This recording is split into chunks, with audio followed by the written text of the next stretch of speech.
Thank you all for being here. I want to especially thank the Baltimore City Historical Society and its board. I also want to thank Howard Baum, Deborah Weiner, the Baltimore City Archives, especially Jenny Spanner and Dr. Rob Schuberlein. So this was a really interesting project that I have been working on for at least 8 months. I will preface this, I am not from Baltimore. I was born and raised in Philadelphia, so I'll take it.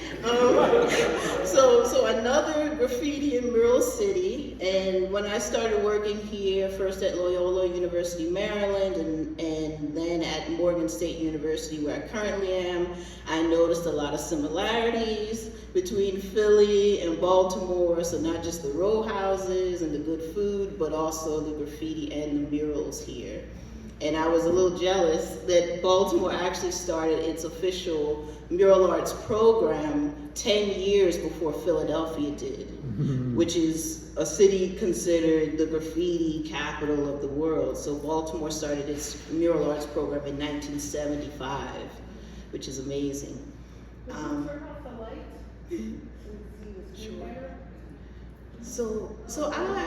So I'm going to talk about Baltimore completely today. So I mean, I can brag about Philly all day, but everything that you will see in this presentation is about Baltimore. Everything down to the stories and the photographs, every single thing. So let's begin. So I'm going to start with a story. So on November 2nd, 1984, Baltimore Mayor William Donald Schaefer sent a letter. Yeah, here's something to rave about. He sent a letter to John Pierre Meyer, the Vice President and Head of Consumer Affairs for the popular Northeast department store. It doesn't exist today, but it was a department store chain called Bamberger's. Oh, yeah. Yes, so Bamberger's, it will later transform into a Macy's. It was headquartered in Newark, New Jersey, and they had a store in White Marsh Mall, so outside of Baltimore City. So therefore, they had a seasonal retail catalog, and that circulated around Baltimore. So Mayor Schaefer, he had read Bamberger's fall 1984 catalog, and let's just say he was somewhere between frustrated and livid with the advertisements featuring London Fog, Adidas, Puma, Sergio Denim, and Great Plains clothing for children. So here's what Schaefer said and why. So I'm going to read the actual letter that I found in the archives. So he says, "Dear Mr. Mayor, I am greatly concerned about certain advertising that is contained in your fall sale catalog. The advertising on pages 104 to 115, he's real specific, depicts graffiti on walls and children with marking pens and spray paint cans. One photograph actually shows yellow paint spilling on the floor with a young boy smiling and spraying the paint with a brush." So the images that you see on the screen, these are actual images from the catalog. So I don't really want to say Schaefer was petty, but he actually photocopied the catalog, and he sent these copies with his letter to this department store head. So I'll finish the letter. So he says, vandalism costs Baltimore taxpayers and businesses more than $30 million every year. Increased taxes and higher product prices can often be related to vandalism. I have run a campaign against vandalism for more than 2.5 years, which included a number of successful vandalism prevention projects. We have learned that a vital key to vandalism prevention is to avoid glamorizing acts of vandalism through publicity, promotions, or advertising.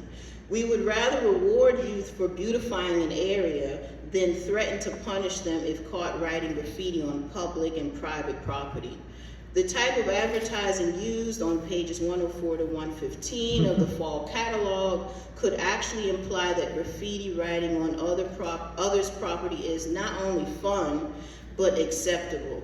I am sure that the catalog does not intend to promote or glamorize graffiti writing.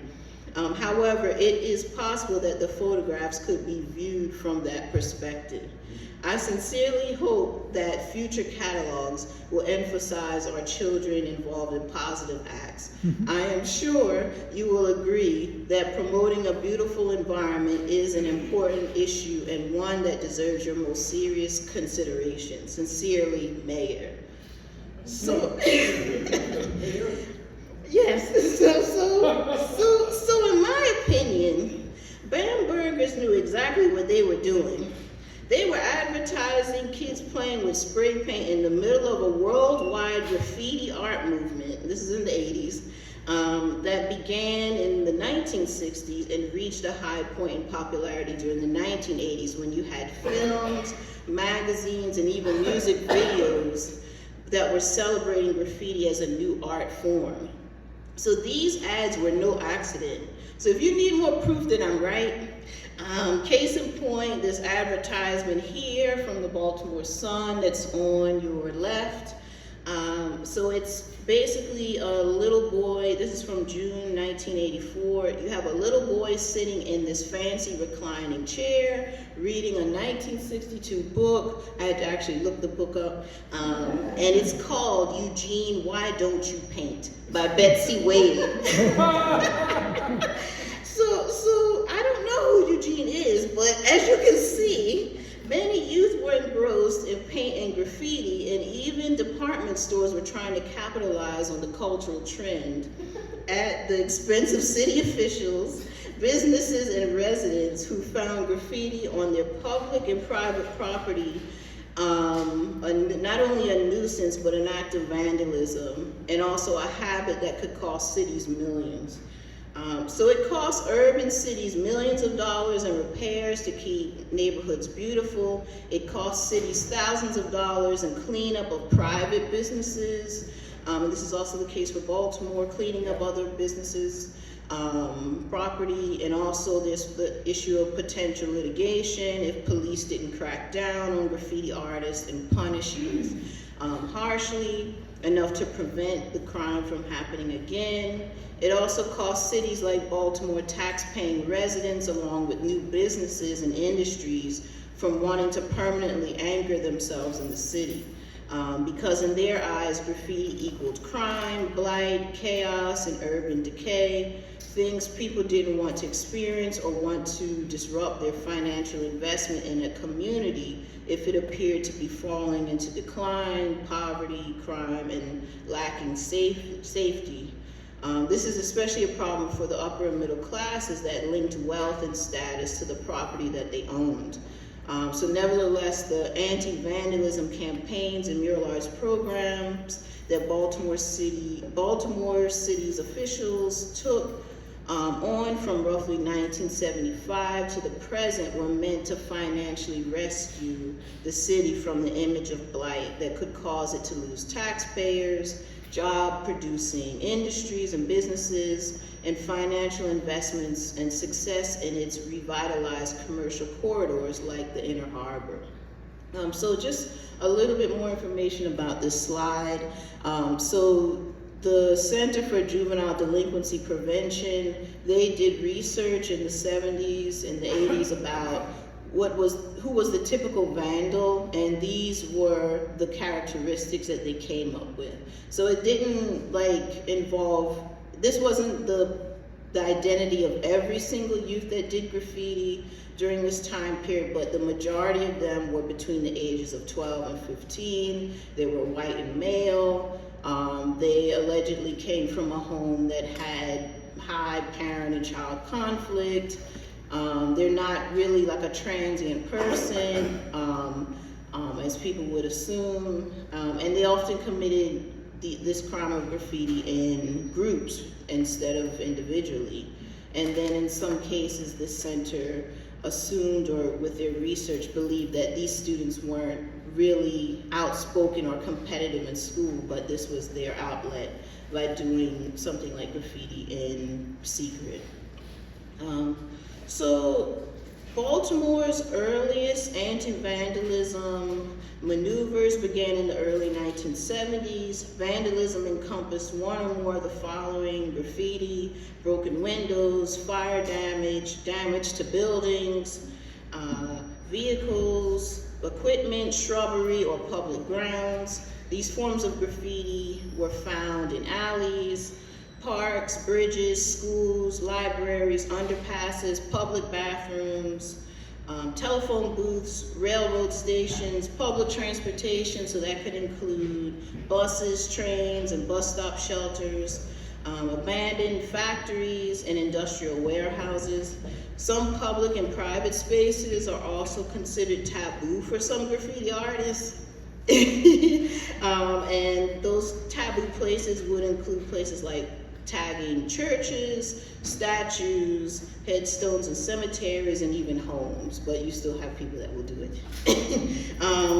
So like today, graffiti in the 1970s and 1980s was more than just wall writing and tagging one's name on a surface. Graffiti also involved different writing styles and techniques like throw-ups, block letters, calligraphy, wild styles, and masterpieces or pieces, which were tags that were elaborate and complexly designed with numerous colors, shapes, and figures that told a story. So here are some examples. So I'll also mention that in this slide you see some names of graffiti artists. These are actual names of youth that I found in the archives. So they had their names in these mayoral records that kind of cross paths with police records. And these were the names that some of the youth were using. So Sparky, Blinky, Joker, Priest, Rage, Style 2, and there's a lot more as well. So just to give you a little overview of what are the different types of graffiti. So you have forms like this, so wall writing or tagging, which is basically just someone using a certain type of font to write their name on structures. And you see, these are all from Baltimore, so in underpasses and bathrooms and other spaces. And in this case, you see youth are using markers or felt markers. And again, I am not a graffiti artist. I have not done this. I'm just researching it. So this is one of the best examples I can give you of a throw up. This is like a quick graffiti spray paint art. You use bubble letters, and in this case, this one is not just bubble letters with multiple colors, it's also in 3D as well. So this is blocky or block letters, and this is actually from Graffiti Alley over a year or two ago, and it's basically creating letters in a block form. And then the next one, so I tried my best to find an image that I had of calligraphy. So it's basically people trying to copy calligraphy letters and put it in a graffiti form. And this is near North Avenue. And you can kind of see like it's a little bit more elaborate than just the bubble letters and the block type of letters. And then this one could be considered a wild style. I think this was in East Baltimore. And it's a little bit different, so it's like a bunch of different styles in one, and you can see how complex it is to the point where you can't really read what the person's name is or what they're saying. It's supposed to be meant for other graffiti artists to communicate with each other with their tags and their names. You also see there's some arrows in there, there's a lot of twists and turns, and there's some artwork infused as well, so a cartoon character. And then this one is, so there's not much of any text in this, but this would be a good example of a masterpiece or a piece. So it's so elaborate, it has different colors, it's massive. You see I had to take like multiple images of this. in the Harwood neighborhood, just to capture it all. And a lot of these graffiti pieces that are considered masterpieces, they take hours to do. So it's really intense, and in some cases, people are not just using multiple colors of spray paint, but also different size caps to get different thinness and thickness as they work. So it's almost like using different paint brushes in order to get different size strokes as well. So some of the early solutions to graffiti, you have city, school, and police officials that tried a variety of methods to prevent graffiti. This included using like a slew of cleaning products to remove graffiti. In some cases, they're painting over graffiti, and even placing graffiti bulletin boards in and near the bathrooms of libraries and schools for kids to write on. And I'll show you some more images as well. So they're also incorporating other strategies that involve the carceral system, such as arrest, juvenile detention, fines, community service, or jail time. So when juveniles and young adults were arrested for vandalism, they faced a preliminary hearing and then a trial. At the trial, the parents of juveniles were asked to pay for the damages. So if they couldn't pay, let's say like a $500 fine, and think about this is in the 70s and the 80s, that's a lot of money.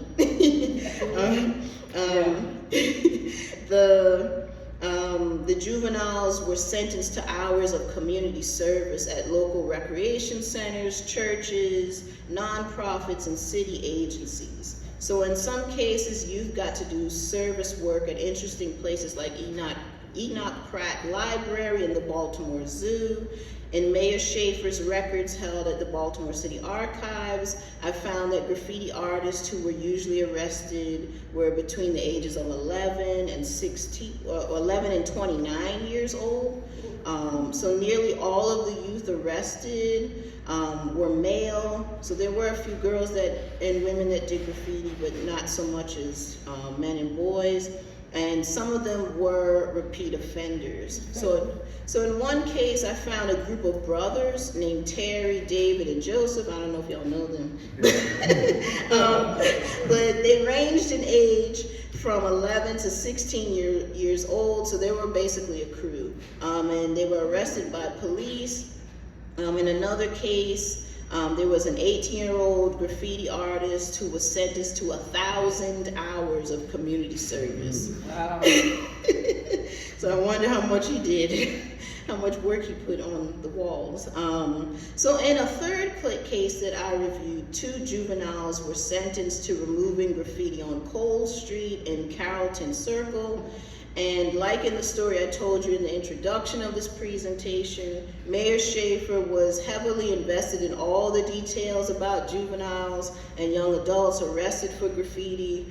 In one document I found in the archives from March 1986, one of the mayor's staffers reported to her colleagues that although Mayor Schaefer was out of town on business, he wanted to know when kids removed graffiti, along with any interesting anecdotes they had about those events. So even as Schaefer sought to punish youth who engaged in graffiti, he got a sense of adventure but also was put at ease knowing that something was being done to calm down business owners, city agencies, and residents who regularly complained about graffiti that could also be vulgar in its words and drawings, and how it disrupted their everyday lives.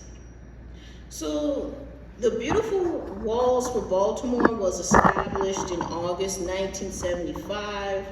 This program was federally funded through the Federal Comprehensive Employment Training Act, CETA, and this was supposed to be a solution to graffiti, having this program. So its working headquarters was an empty firehouse on West Saratoga Street.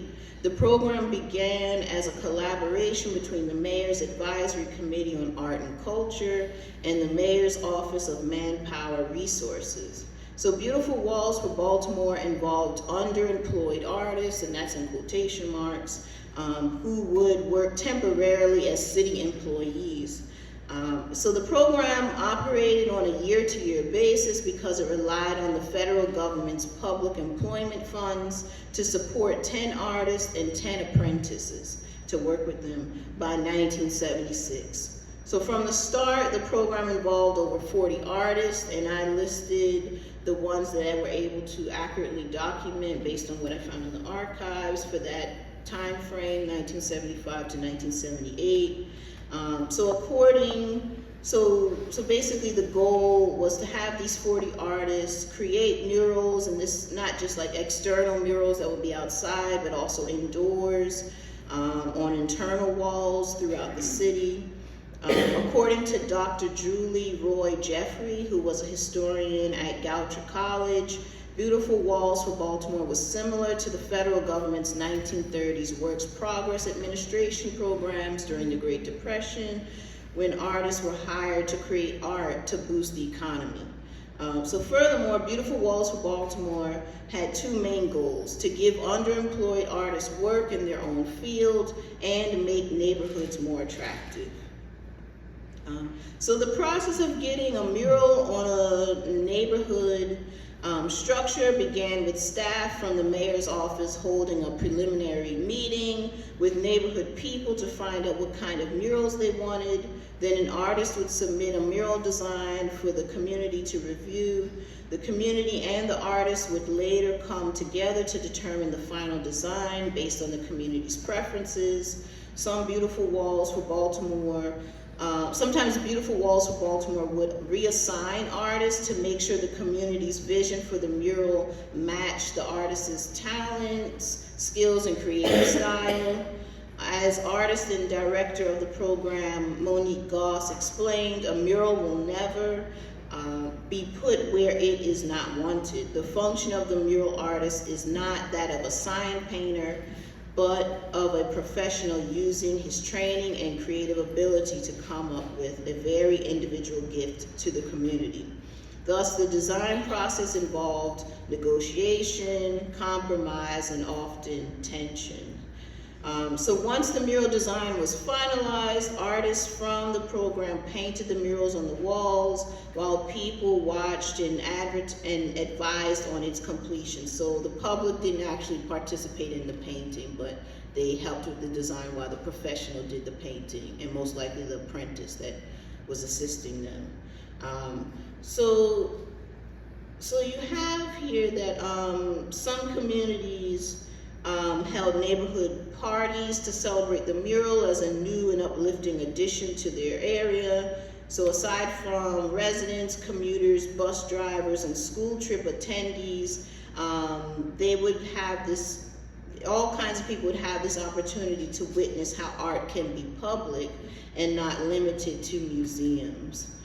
So some of the images that you're seeing here, specifically with the Beautiful Walls for Baltimore, these are actual murals that were put up in the 70s. So I had put a color tint on it just to make it more beautiful.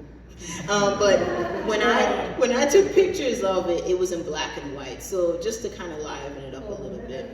But these are the original murals from that time period, from that program. So according to Dr. Jeffrey from Goucher College, who wrote a brief history of the program during the 1970s, she stated that Mayor Schaefer strongly supported the program and helped with the selection of the first 10 murals. So he was really involved in everything. So as Baltimore was experiencing white flight, job flight, urban decay, and urban renewal during the late 1960s and into the 1970s, Beautiful Walls for Baltimore became a program that could help the city attract new businesses and federal funds. At this time, Mayor Schaefer's administration was on a mission to redevelop the downtown area, specifically Inner Harbor, and make it a commercial district complete with new businesses, hotels, the aquarium, and later a new baseball stadium for the Baltimore Orioles. Therefore, many of the mural sites were chosen based on a visibility factor, the presence of active neighborhood groups, and ongoing renovation and revitalization efforts. So by 1978, Beautiful Walls for Baltimore created over 25 external murals and 35 interior murals for organizations, and you've seen a lot of the names of the places where murals went up in the different slides. So they were constantly used by the public, these places where these murals went up. So some of the first organizations to receive murals on or inside their buildings were the Baltimore Civic Center, that's now CFG Bank Arena, Lexington Market, Edmondson Village Shopping Center, the Maryland School for the Blind. And an interesting thing about the School for the Blind's mural, they actually made it to help students that knew Braille. They put like a mural where you could touch it and feel the design that was specially made for them. And you also had the Cherry Hill Aquatic Center, the Bromo Seltzer Arts Tower, Sinai Hospital, Enoch Pratt Library, and the Morris Mechanic Theater. Those are just a few of the places that received murals during that time frame. So Beautiful Walls for Baltimore claimed that none of the murals had been vandalized, and usually that's the case for murals. Very little tagging or defacement happens when you put a mural up in a neighborhood. So from April 30th to June 18th, 1978, Beautiful Walls for Baltimore held an exhibit entitled The Baltimore Mural Project at the Baltimore Museum of Art. The Maryland Committee for the Humanities and Public Policy provided the Baltimore Museum of Art with the funds to create the exhibit and related programs. So by 1980, artists working for Beautiful Walls for Baltimore were making about $130 per week. However, by May 1981, the program had to shut down because the Reagan administration made significant budget cuts worth $54 million to the National Endowment for the Arts and the Federal Institute of Museum Services budgets collectively. So from 1975 to 1981, Beautiful Walls for Baltimore was really successful. They created over 100 murals in the city. They even commissioned outdoor sculptures for the Inner Harbor renovation area. So artwork throughout the city helped to promote tourism and new businesses in Baltimore, and city officials constantly fought to maintain art programs in the city regardless of how scant funding could be from year to year. The Mayor's Ball attempted to fill in the financial gap for this government program by hosting an auction of artwork from local artists. In one year, the Mayor's Ball raised over $100,000 in direct grants to artists. There were also the State Arts Council that had an annual budget over $1 million and granted artists grants and fellowships that range from $5,000 to $10,000, but artists had to apply and compete with others for those awards, and that could be difficult. So during the 1980s, the Baltimore and Industry Subcommittee of the Mayor's Task Force estimated that vandalism damages were as high as $22.2 million each year. Vandalism reportedly cost the city government $6 to $10 million a year. As a result of this financial crisis, city officials remained focused on stopping the proliferation of graffiti through a series of programs involving communities and the carceral system. Some of the student-centric programs implemented in schools during the 1980s involved anti-vandalism poster contests, slogan contests, essay contests, and there's literally like lined paper with students writing essays that went to the mayor for these competitions in the archives. So they're also getting awards and prizes. So some of these prizes are gift certificates or trips to places like the Baltimore Aquarium. There was also a forest ranger program in which 10 to 12 teens and their chaperones went to parks, streams, and other cities in Baltimore, along with some trips outside the city to see the region's natural environment and be convinced to keep their community clean and beautiful and free of graffiti. So this slogan that you see here, this was actually the anti-vandalism slogan for Baltimore's campaign against graffiti. So you also have other anti-vandalism programs that united youth and adults in the process of removing graffiti. So on March 30th, 1982, Mayor Schaefer and leaders of Baltimore's businesses, schools, and communities and government agencies, they launched officially the Baltimore Campaign Against Vandalism. So during this campaign, the mayor's graffiti coordinating council on criminal justice, we'll just call it MCCJ, the graffiti squad consisted of an MCCJ coordinator and staff, a community representative, a paint consultant, a graffiti removal consultant, and a vehicle maintenance consultant. The city largely funded the squad, but also private donors that included local businesses that experienced vandalism, along with paint companies and philanthropic organizations. So the main places the graffiti squad targeted for cleaning were city property, private businesses, homes, bridges, underpasses, walls, streets, and other buildings. The usual process in graffiti removal consisted of sandblasting a surface and then cleaning it with high-pressure water hoses and a wire brush. Then the surface was painted in its original color or a color similar to it. The squad also did poster removal and cleaned up the site surrounding the area. So in January 1983, the vandalism coordinator, Daniel J. Lipstein, he was in a previous photo that you saw from a newspaper. He prepared a new iteration of the city's graffiti squad involving the carceral system. So this was called the vandalism van. So the vandalism van was a 27-foot Winnebago van on loan to the campaign from the mayor's office of manpower resources that was used to remove graffiti and other vandalism from city property. So the city jail agreed to provide a crew of inmates. Anybody think about convict leasing? So a crew of inmates through its inmate labor program to staff the van. So a correctional officer would drive the van and subsequently supervise the crew. The city jail would assume the cost while the campaign paid for supplies, gas, and vehicle maintenance costs through funds it received from the private sector. So most likely the businesses that were hit by graffiti. So the vandalism campaign staff prepared the daily assignment, scheduled and coordinated it with the appropriate city agencies. The crew of inmates would be on duty to remove graffiti for 3 to 5 days, depending on the weather.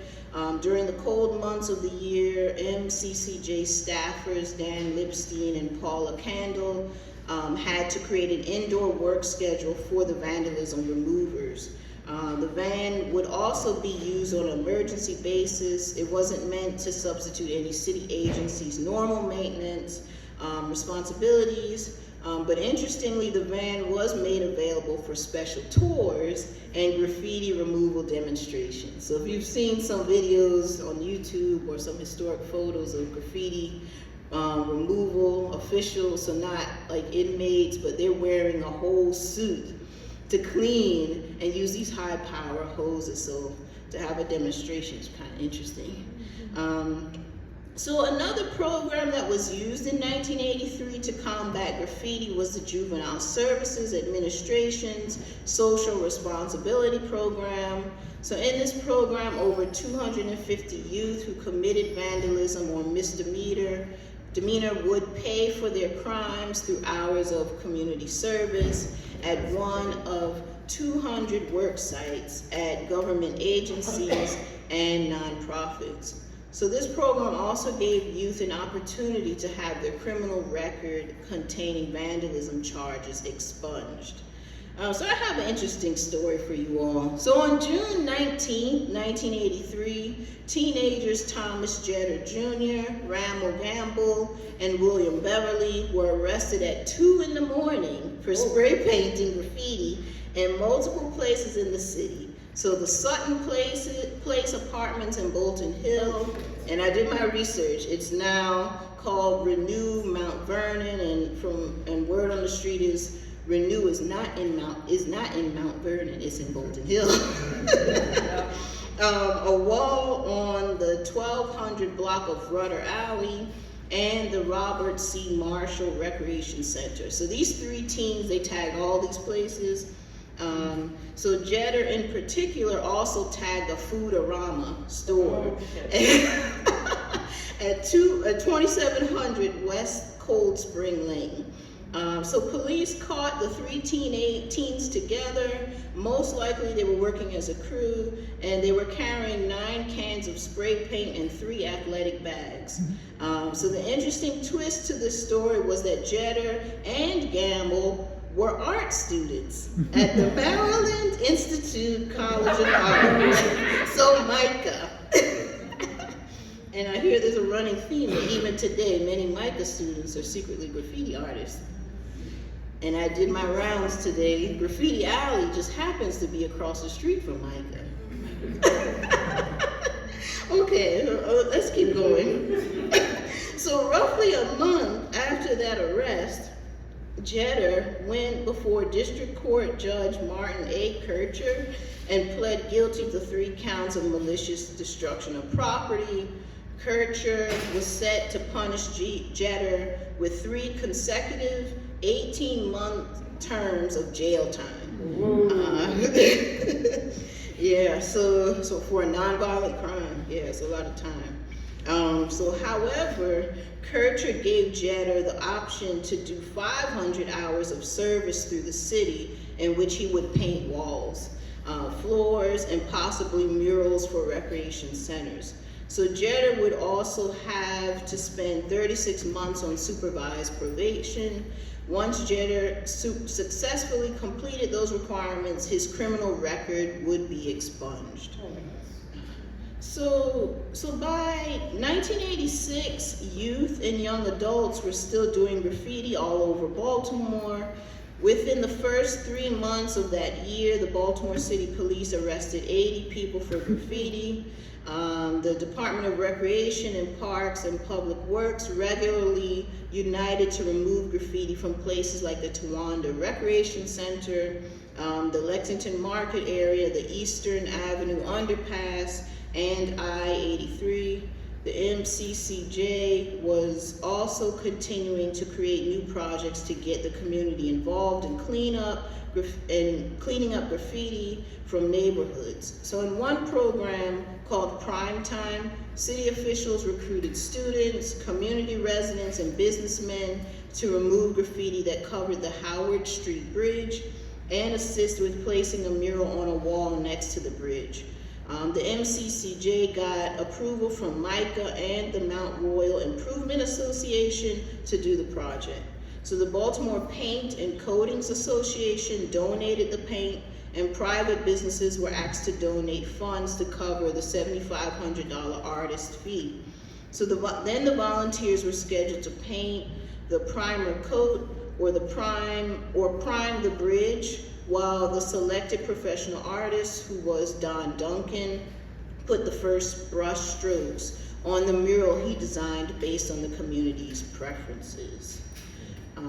So while city officials were using both incarceration and mandatory community service to punish graffiti artists and hopefully deter them from reoffending, homeowners associations like the Remington Improvement Association, RIA, we'll say, had strong feelings about vandalism and took direct and swift action to halt the spread of graffiti in their neighborhood.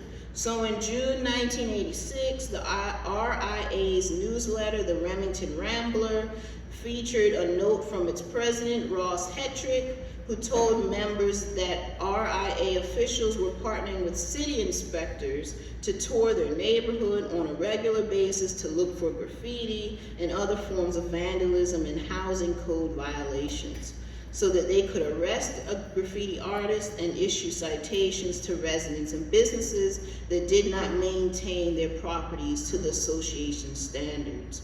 So the RIA took graffiti offenses seriously and pressured the police to be tough on graffiti artists. So in one incident, the police caught the ringleader of a group of teens who wrote graffiti on walls in Remington. The police got the teen to accept a punishment of 100 hours of cleaning graffiti instead of going to jail. Unfortunately, that teen reoffended, is addicted to do graffiti, I guess. And he was sentenced to spending time in a training school, so it's basically the equivalent of a juvenile detention center or jail. So aside from the RIA president's note in the newsletter about teens arrested for graffiti, the newsletter informed members that it was planning to hold a special meeting on vandalism at Keene Memorial Church. So the guest speaker at that meeting was the head of Mayor Schaefer's anti-vandalism task force, Dan Lipstein. The RIA was already cleaning and painting over graffiti in Remington with support from the Potts and Callahan Construction Company, the Baltimore Gas and Electric Company, and the Rail Transportation and Real Estate Company, CSX Corporation. But the RIA specifically used its newsletter to instruct homeowners and businesses to maintain their properties by addressing flaking paint and cleaning up trash in their backyards. So if community members did not heed the warning, they were liable to face citations from city inspections that the RIA assisted with when they toured the neighborhood. So nevertheless, the RIA was tough on graffiti artists and its community members in order to achieve their ultimate goal of making Remington a better place to live. So I'm still searching through boxes in the Baltimore City Archives to determine if and when the anti-vandalism program ended. That officially started in 1982.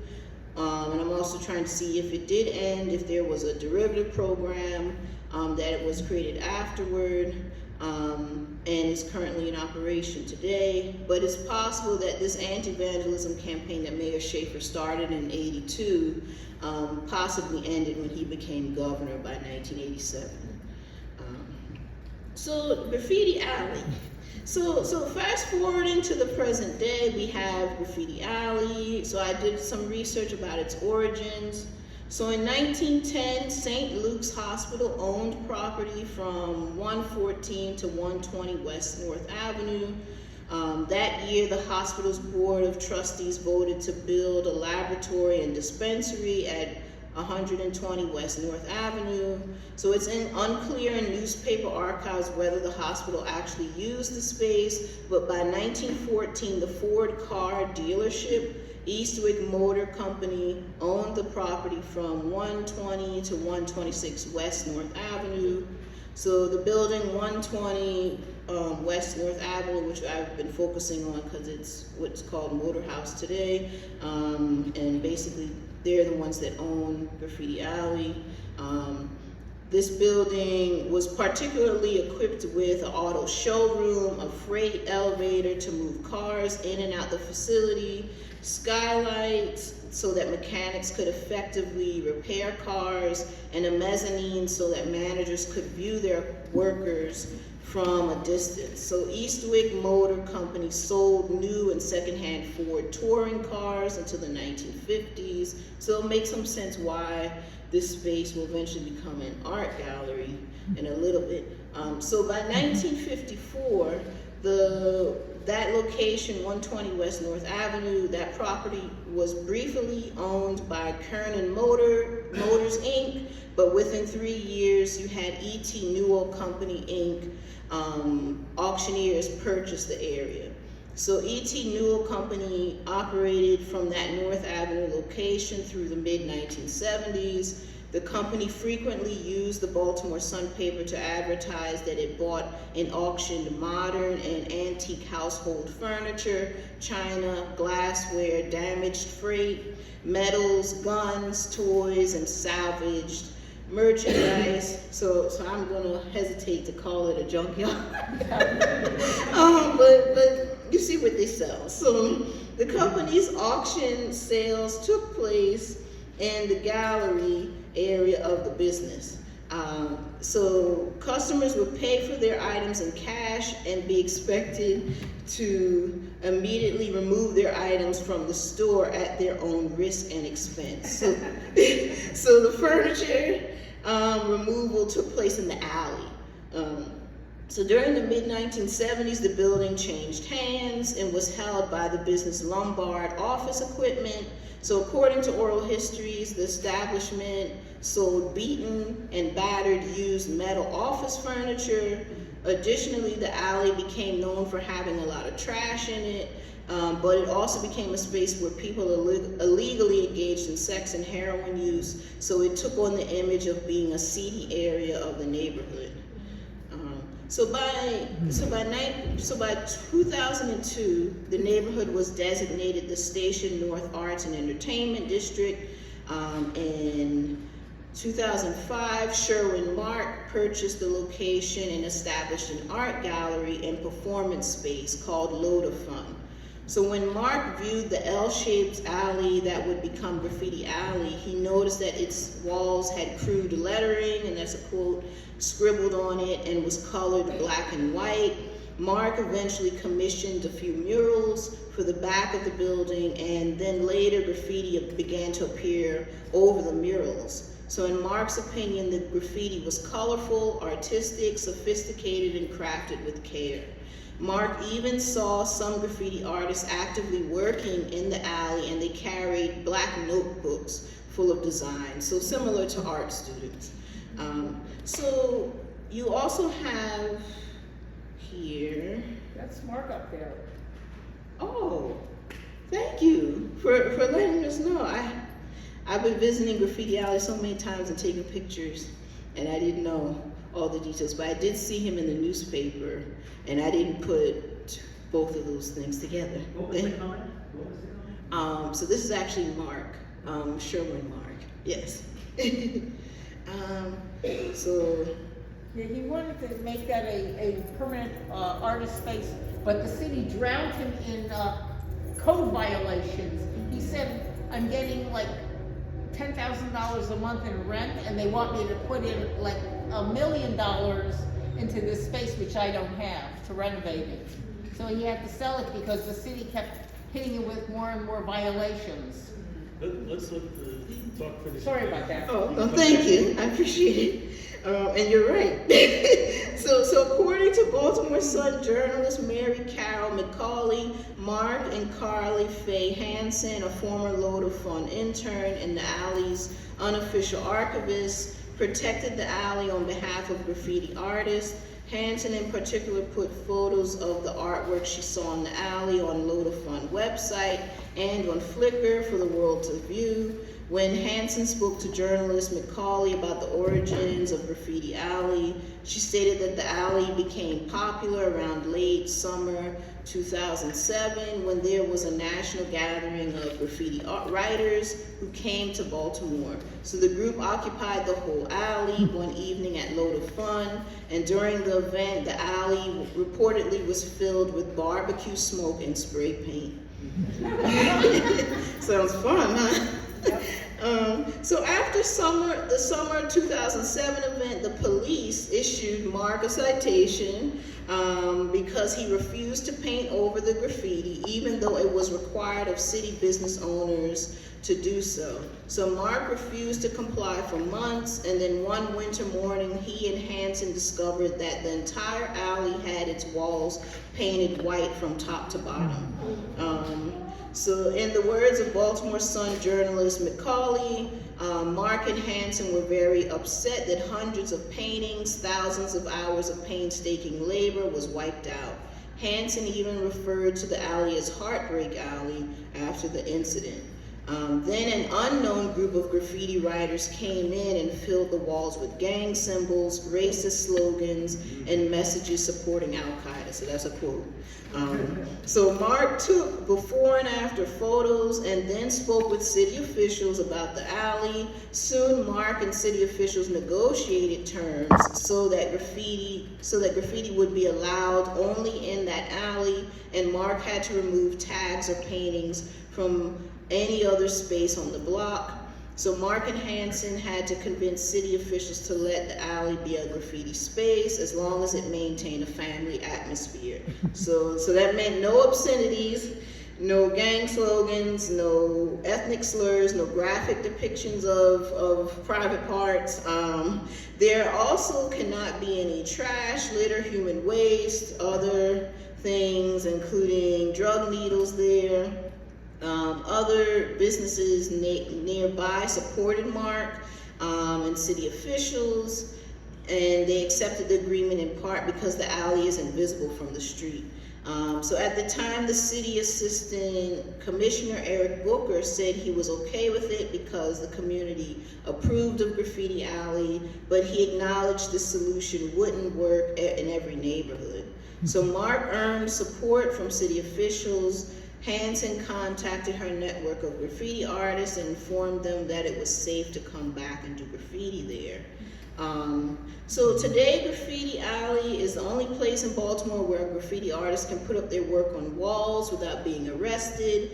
And it's also a popular art space and tourist attraction, as you all know. So on October 20th, 2006, Load of Fun Gallery held an open exhibition reception for the School 33 Arts Center and the Baltimore Office of Promotion in the Arts open studio tour, and they had 160 artists from Baltimore with fresh works in painting, sculpture, photography, installations, clay, mixed media, and more. And this was a free event, self-guided, and it was 2 days.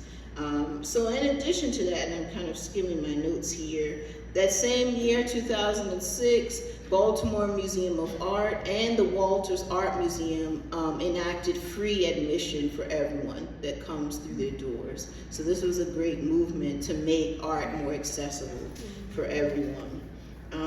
So in 2012, you have the Single Carrot Theater that shows up, and I'll kind of skim it.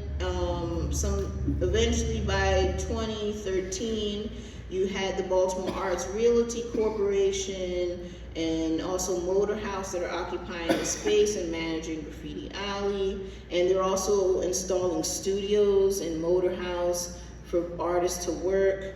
And their goal is to basically make this a safe space for artists, but also help increase real estate values by being in the community.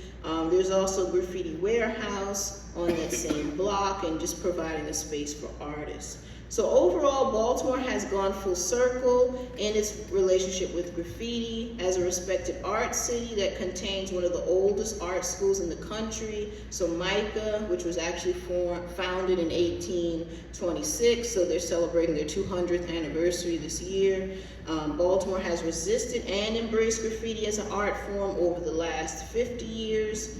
So now city officials and residents who are still concerned about urban blight, depopulation, budget deficits, and tourism have found ways to tussle with the idea that graffiti is just vandalism. But I'll just say graffiti can be vandalism, but it can also be art. Graffiti can be therapeutic for those with troubled lives. Graffiti can be practiced for future training and other skilled art forms. Graffiti can be a pathway to opening more jobs and recreational opportunities to undeserved communities who are arts-driven rather than math, science, or humanities-driven. Thank you.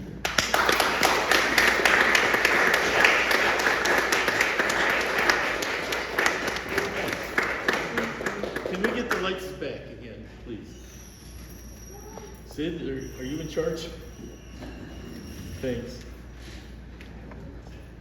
Well, we can start off in the dark, but I hope we get the lights back so you can see Menika. It's time for discussion, for questions and answers. And since we're recording this, one of us will repeat the question just for the sake of the recording. But please, go ahead. Has the city made a magazine or a book of all the professional graffiti that you see, which is beautiful? Thank you. So yeah, the question was, has the city made a portfolio or a magazine, I'm paraphrasing, of the graffiti that has been featured in Graffiti Alley? I would say not officially. I think it's still artists and like the operators of Motor House and the realty company and graffiti warehouse that are capturing the images of the graffiti, and because it can change by the day, by the hour. I'm not talking about just in the alley. I'm talking, if you go around to lots of places in Baltimore, you see murals Yes. that are very, very, Yes.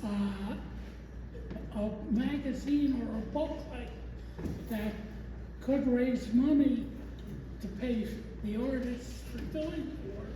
Yes. So I'm not 100% sure if there's a magazine or a book documenting graffiti or murals in the city.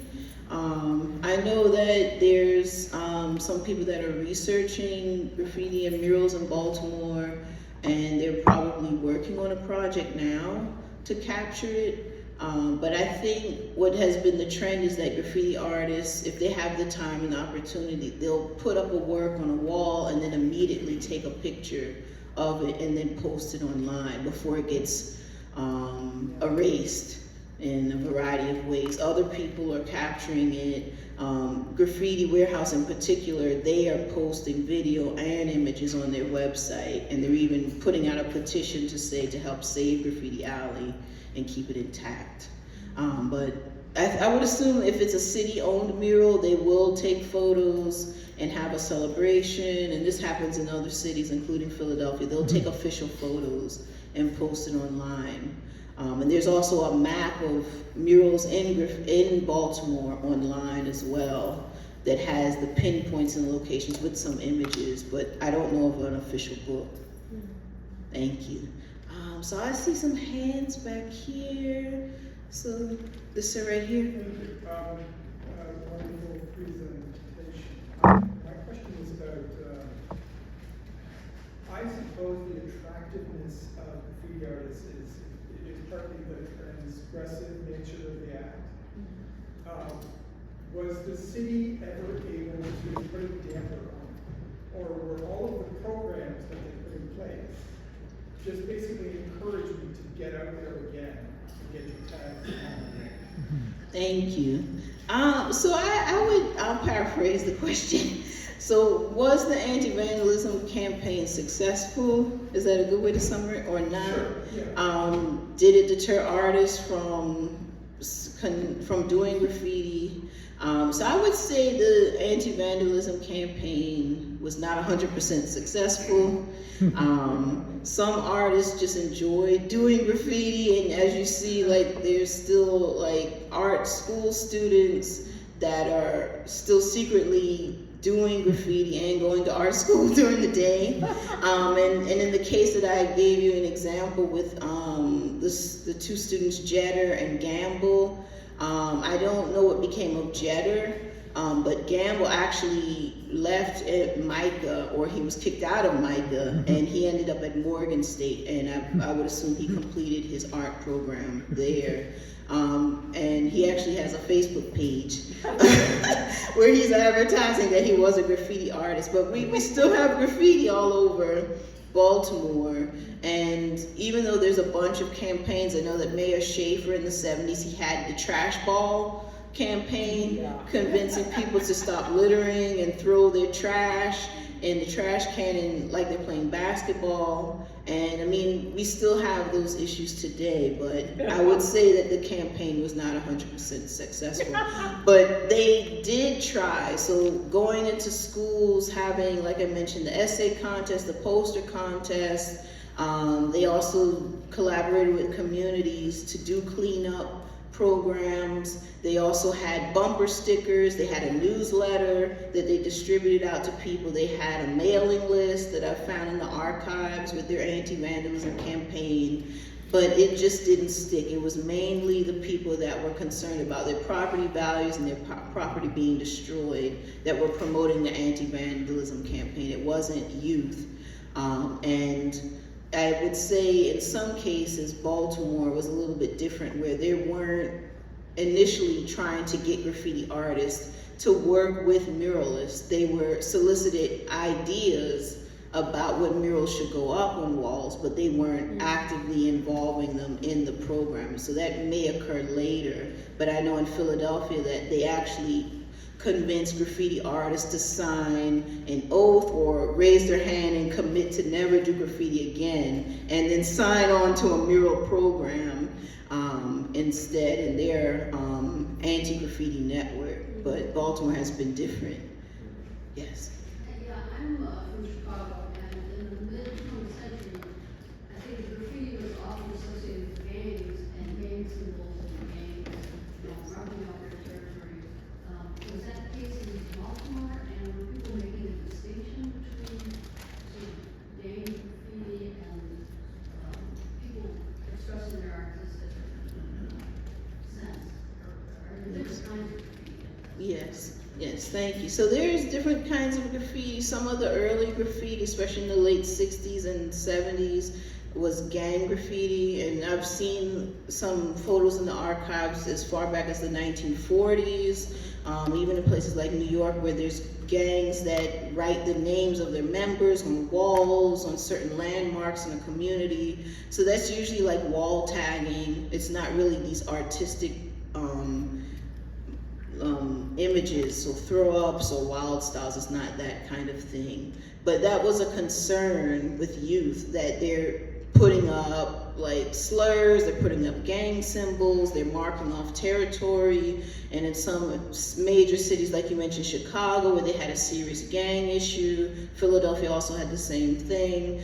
You don't want people creating territories and being unsure if it's safe to go to school, go to work, to cross this street where you could end up in a gang fight or attacked or killed.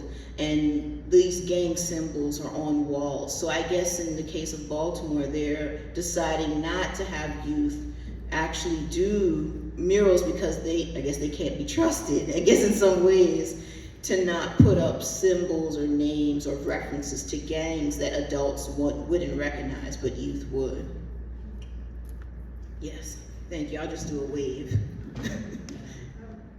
Are you working on styles and iconography, or do you know of other scholars who are doing work on stylistic issues?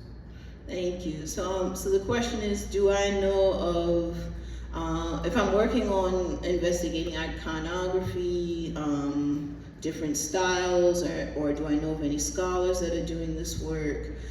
So I'll say that this project is fairly new. I have been looking at other cities, so I'm also going to look at Philadelphia. I'm also going to look at New York, because it's on this East Coast side, and there's a lot of connections even with the tagging names. Some of the youth in Baltimore, they're using similar tags to what goes on in New York. So some of them are tagging a name and then a number, which would be similar to New York, where people would tag their name and their street number. So like Tacky would tag his name and street number. But I would say this is a work in progress. I would say also that to look at stenciling, to look at posters, to look at stickers that also have icons in the work, that would probably be a worldwide project. So even thinking about like Banksy, who was recently uncovered, his identity was uncovered the other day, he uses stenciling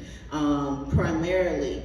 And what he's doing with stenciling is he's going home and making the stencil design and then coming to the wall, putting the stencil up against the wall and then spray painting it. That's how he gets in and out quickly with doing his artwork. So that's an interesting topic. Also with the posters and the stickers, a similar thing. You're making this in another location and then quickly posting it up. And some of them are incorporating political messages in some cases.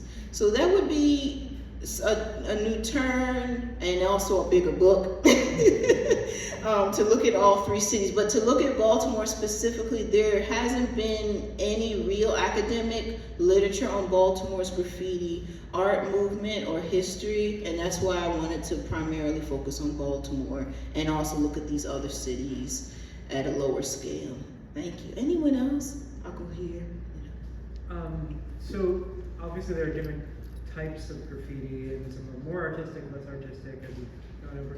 Do you think that whether we consider graffiti art is also a societal thing of like, this is art, this is not art, and especially because we talk about people like Banksy, I think people say, oh, that's an artist.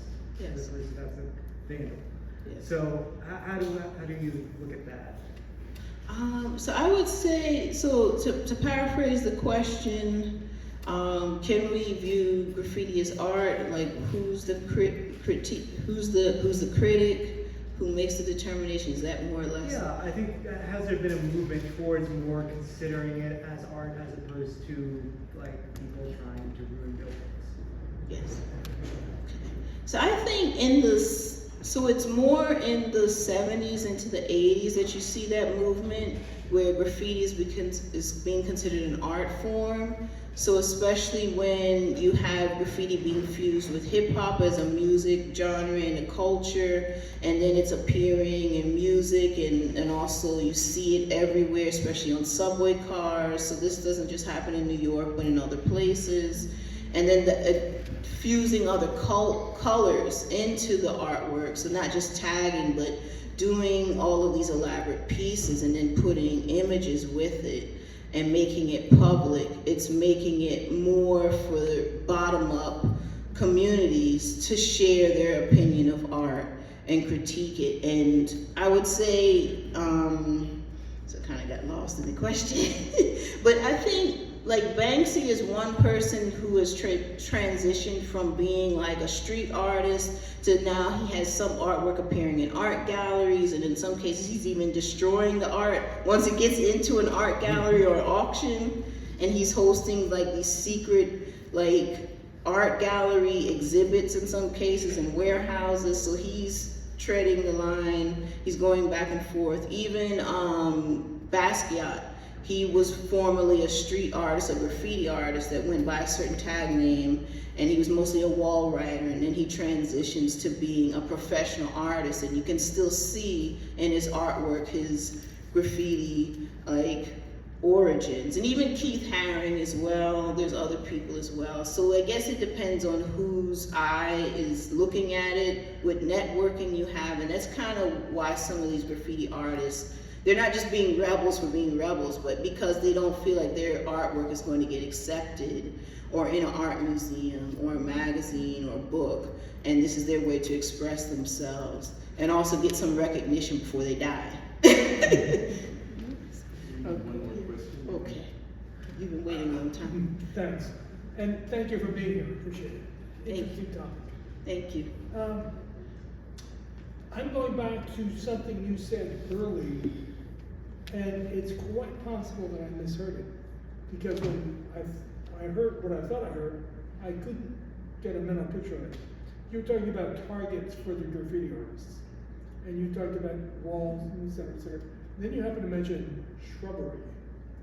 Were they actually tagging shrubbery? No, so there are certain targets that graffiti artists have that was listed in the slide. So, but for vandalism in general, from a city perspective, the city designates not just graffiti as vandalism, but also broken windows, destroying shrubbery, or like the architectural design as well of a neighborhood. So those things were considered vandalism and lumped together. But because graffiti was more of an eyesore to residents and business owners. That was the main target, and because it was youth as well, and it's not really shown in these images that I showed here, but because a lot of the graffiti could be very vulgar with images and words, and I won't go into any more details, but I've seen a lot of photos in the Baltimore City Archives where this is not good. Like, you do need to paint over this. So I think that was the main reason for them targeting graffiti in particular. Yes. Okay, I'll tell you what, you get the last word, go ahead. And then we'll come to a close. The mural seems to be graffiti's cousin, so I wanted to mention that I've enjoyed going on some walking tours of neighborhoods in Baltimore that have lots of murals. There's a woman in Baltimore who will, you start at a certain point and she takes you from mural to mural to mural. She does this in several different neighborhoods. I've been on 3 of them. And she explains the art of making the mural, maybe the poignance behind a certain mural. She'll even talk about the neighborhood. Yes. And, did you know that? I did hear about some of the mural tours. I know there's a West Baltimore mural tour. Yeah, she has, I went on West Baltimore tour, I went on East Baltimore tour, and I went on Station North tour. And her website is muralarttoursbaltimore.com. Her first name is Liz, I don't remember her last name. She's an art teacher and she does a terrific walking tour. Yes, thank you for that. So I'm really happy about all the walking tours. And I'll just mention this, Baltimore has at least 250 murals in the city through the mural program that still exists today. So if we add in any other murals that have been created by street artists or commissioned by individual residents or business owners, then it exceeds that number of 250.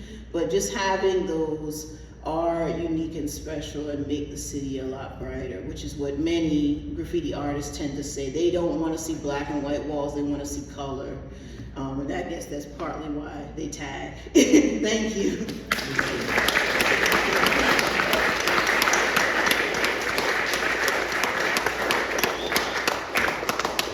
I think the number of questions and comments is a good indication of interest in the topic. Menika will be here.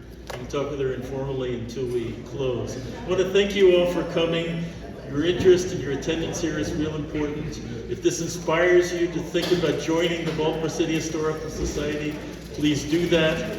Again, on October 10th, we'll have history honors. If you're on our mailing list, you'll get information about that. Otherwise, I look forward to seeing you in January. And one last housekeeping thing, if you're able to, carry your chair to the door, someone will help put it away. Thank you very much.